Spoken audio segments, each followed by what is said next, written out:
कृष्ण की कहानियों के पीछे क्या सिर्फ वही है जो हम हमेशा से सुनते आए हैं, या फिर कोई गहरा रहस्य भी छिपा है? आज हम कृष्ण को सिर्फ एक देवता की तरह नहीं, बल्कि एक ऐसी अद्भुत शक्ति के रूप में जानेंगे जिसके हर एक काम में एक बहुत गहरा, एक कॉस्मिक पैटर्न छिपा हुआ था। ये लाइनें बहुत गहरी हैं। कृष्ण सिर्फ एक नाम नहीं बल्कि एक गति है।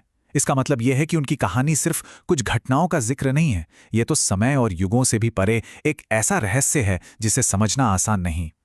तो चलिए कृष्ण के इसी रहस्यमय रूप को थोड़ा और करीब से समझने की कोशिश करते हैं।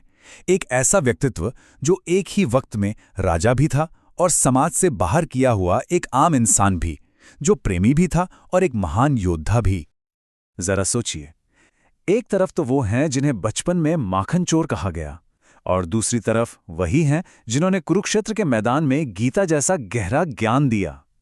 कृष्ण के व्यक्तित्व की ये जो दो बिल्कुल अलग अलग तस्वीरें हैं ना, यही उनके कॉम्प्लेक्स नेचर को समझने की असली चाबी हैं। लेकिन कहानी में एक ऐसा मोड़ भी आता है जो हैरान कर देता है। क्या कोई मान सकता है कि इस दिव्य शक्ति पर भी कभी चोरी और हत्या का इल्जाम लगा था? जी हां, चलिए उसी कहानी की तरफ बढ़ते हैं। और इस पूरे किस्से के केंद्र में थी ये चीज, सेमंतक मणि। कोई मामूली मणि नहीं थी ये।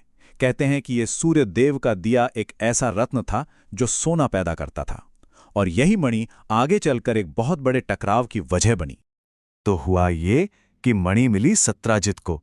उसका भाई प्रसेन उसे पहनकर शिकार पर निकल गया और फिर जंगल में गायब हो गया, और इल्जाम सीधा कृष्ण पर कि उन्होंने ही मणि के लिए प्रसेन की हत्या कर दी। तो अब कृष्ण निकले सच का पता लगाने, मणि को ढूंढने, और खोजते खोजते वो पहुंचे गुफा में, जहां उनका सामना हुआ एक प्राचीन योद्धा जामवंत से। और फिर जो लड़ाई शुरू हुई वो 1-2 दिन नहीं, पूरे 21 दिनों तक चली। देखिए, ये कोई आम लड़ाई नहीं थी। ये असल में 2 युगों का मिलन था। एक तरफ थे रामायण काल के महाबली जामवंत, और दूसरी तरफ थे द्वापर युग के अवतार कृष्ण। ये ताकत और दिव्यता का एक अद्भुत टकराव था। और कमाल की बात यह है कि इस लड़ाई का अंत किसी की हार जीत से नहीं हुआ, बल्कि जामवंत ने कृष्ण के दिव्य रूप को पहचान लिया।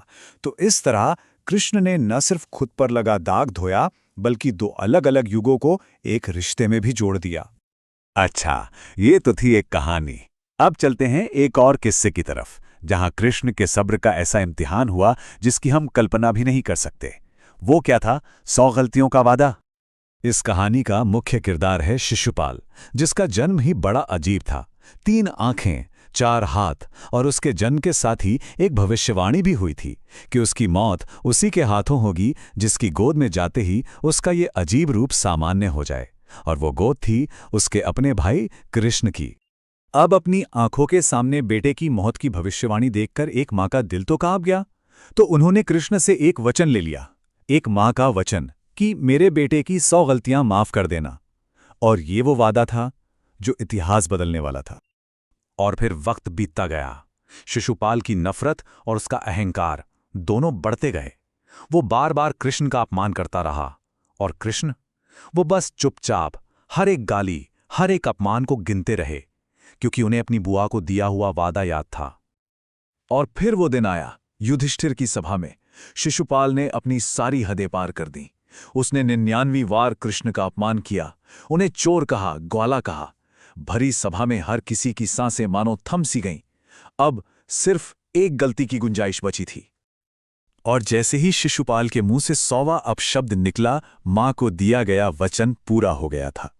अब सब्र का नहीं, न्याय का समय था। बस एक पल, सुदर्शन चक्र घूमा और शिशुपाल का अंत हो गया। कृष्ण ने वादा भी निभाया और न्याय भी किया। एक ही पल में वचन भी पूरा हुआ और धर्म की स्थापना भी हुई। लेकिन रुकिए, कहानी में एक बहुत गहरा राज छिपा है। शिशुपाल कोई और नहीं, बल्कि वही आत्मा थी जो सतयुग में हिरण्यकशिपु और त्रेता युग में रावण बनकर जन्मी थी। और हर जन्म में उसकी मुक्ति सिर्फ और सिर्फ नारायण के हाथों ही लिखी थी। तो ये थी बड़ी बड़ी लड़ाइयों और ब्रह्मांडी कर्तव्यों की बातें। लेकिन इन सब से परे कृष्ण की एक और कहानी है। एक ऐसी कहानी जो बहुत निजी है, बहुत भावुक है, और जो एक पूरे युग के अंत का प्रतीक है। सोचिए, दशकों बीत चुके हैं, कृष्ण द्वारका के राजा हैं और एक दिन उनसे मिलने एक बूढ़ी औरत आती है।